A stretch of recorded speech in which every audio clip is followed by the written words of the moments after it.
Let me explain that. In 1965, a US strategist named Herman Kahn published a book called On Escalation, which introduced that word into the debate. Kahn described how some small conflict would get out of control until it all would end up in a, and now brace yourself, spasm nuclear war. 2 years later, NATO adopted that thinking and declared the so-called flexible response strategy. Then, in the 1970s, the general public became increasingly aware of the dangers of nuclear warfare, and in the 1980s, the grim joke about their own strategy in NATO circles was, "We're gonna fight like hell for 3 days and then blow up the world." So, the following happened. Being a military organization, NATO found itself in an awful moral dilemma. Killing civilians was forbidden, and even the enemy political leadership consisted of civilians. But that risk could not be avoided technically and should not be avoided politically, as it was exactly this risk which spoiled the adversary's appetite for war. So the signals were ambiguous, and the impression NATO gave was that of a man who is known for his self and impulse control problems, his violent temper, as well as even for being a madman. NATO's stance was like that of an imaginary man who says, "Oh, no, of course I don't want to put to death innocent women and children, but you know, sometimes I just don't know what's happening to me. So many things can happen."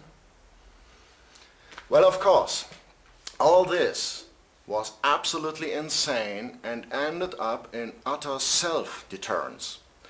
And a long-lasting effect of this awful misconception is that the bomb, as it is called, is demonized by the whole population today, and I am confronted with iron-hard prejudices when I try to remind people that the bomb is just a lifeless thing, and that we are free to use this thing in a totally different way from what we've known as yet.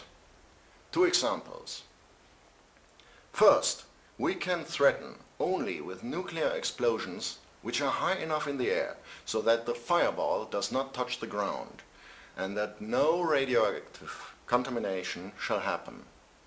Second, scientists warn that the fireball of a 1 megaton explosion is so big that it might rise and soak up smoke like a chimney into the stratosphere, where there are no winds and clouds to wash out the pollution. Thus, we can use comparably smaller nuclear bombs of 100 kilotons to deter.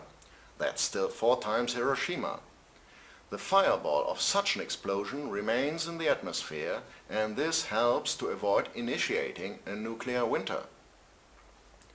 All we've experienced so far is nuclear bombs in the hands of the military and using them as weapons, and that is exactly the problem. A lot of people think that a nuclear war would be like Hiroshima and Nagasaki. It's not that simple.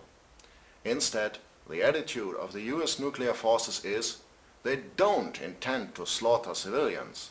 They're just preparing to fight the enemy nuclear forces, missile silos, air bases, etc., with their own nuclear arms. They know this will lead to enormous radioactive contamination and millions of civilian fatalities. Sorry, they say, and regard these victims as justified by military necessity. They call that collateral damage, and this might provoke retaliatory nuclear strikes on their own cities.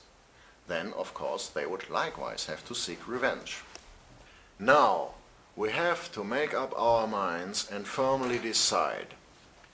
Do we want to prepare for war, or do we want to deter away from war? If we just have the courage to acknowledge and state the truth that deterrence comes from threatening the lives of citizens, we can at once stop taking the long way around of conventional military and nuclear warfare before we finally reach the desired deterrent effect. The moment we stop being hypocritical, we do not need any outlook on a spasm nuclear war that would blow up the whole world with all its madness, only to bring about indirectly a deterrent from war. Then deterrence does not merely come along as an incalculable risk, a side effect of modern conventional and nuclear warfare, the allegedly unintended killing of civilians, but derives from the direct, clear, open, fair and firm promise and guarantee of reasonable nuclear punishments. LND will establish nuclear law and order. So, our minds and tremendous energies are set free to achieve fast progress in human history. Take NATO. We just keep the nuclear submarines and the necessary command, control, intelligence and protection facilities with a mix of non-nuclear and nuclear intercontinental ballistic missiles and destroy in a one-sided initiative about 3/4 of our nuclear stockpiles. Also, the remainder of the Navy, the classical Army and Air Force are going to be put out of service. The costs for such a legal nuclear deterrent must be less than 10% of NATO's countries' present defense budgets in order that 90% of these monies can remain in or flow back into the civil economy. However, the state must not stand passively by just waiting for the economy to recover automatically from the drain of high taxes for arms. We can turn to the arms industry and say, we have to fight global warming and we don't need your tanks anymore. But you are very good at metal processing. Here are some plans and patents we purchased.